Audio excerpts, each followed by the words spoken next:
अस्सलाम वालेकुम नाज़रीन, मैं खैरियत से उम्मीद करता हूँ आप खैरियत से होंगे। तो अज की वीडियो करनी है शुरू। ए जनाब साडा खाना तैयार हो रहा है। बच्चे एक बच्ची आटा गुन रही है, ए बेगम चाह बना रही है, दूसरे चाह चू पी के तो चुप।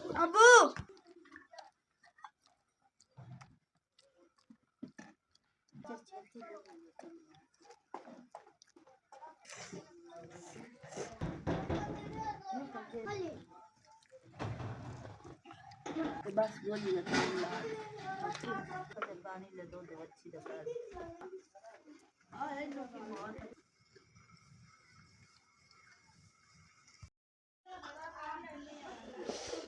चाय होगी इस्तेमाल हो रही है जी, बच्चे पी रहे हैं।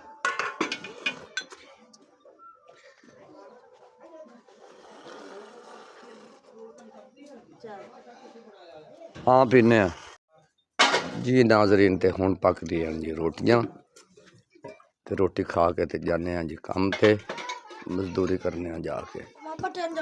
हाँ जा पट्ठन लेके चलो ठीक है। हाँ कुतर के पाउने ने मैं टोकर रगड़ी जाना, ठीक है जी नाजरीन। तो काम ते मौजूद है। ए जनाब गेट लाया है, तो हुण इहदे च पाउण लगे जी बजरी। ए बजरी बनी पई है, ये खोल दे विच भरांगे बजरी। एक पल्ले वाला दरवाज़ा है।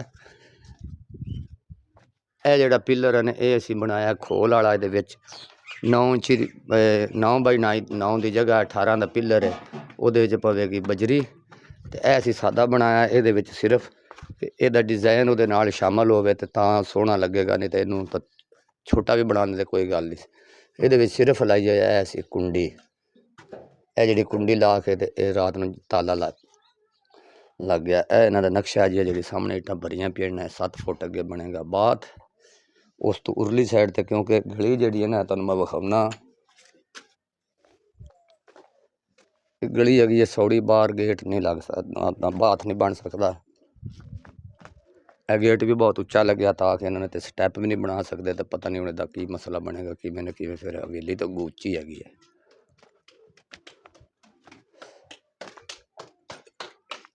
इस तो अगे जिथे बजरी बनी पई ने डंगरां की जगह बनेगी।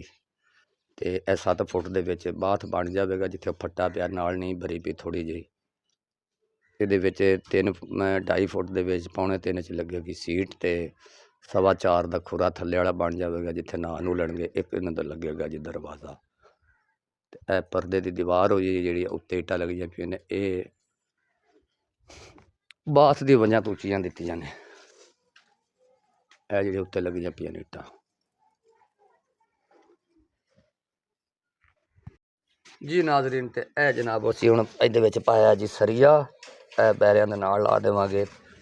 तो यह जिहड़ा ना मुंडा वो बजरी लैके आ रहा, तो इनू लगे असी हुण जी भरन।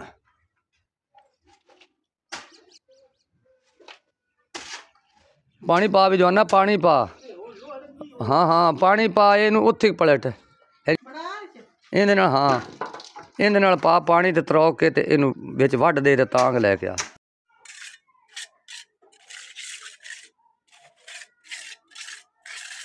चल जी हो गया मुकम्मल। तो थोड़ी जी बजरी है ना वो लवा दे, उहदे जी बन गया रैंप।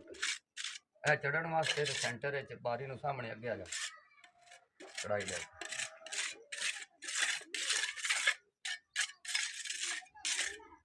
सेंटर वास्ते जनाब है मोटरसाइकिल से चढ़न वास्ते।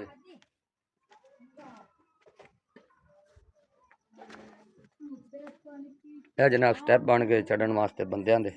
ते सेंटर दे विच यह जड़ा ना गेट दे विच जिहड़ी अनवारी है, ये विच जनाब चढ़न वास्ते। चल मुर्गिया मैं कच्चा करना, तू नवां नाल कर दे कच्चा।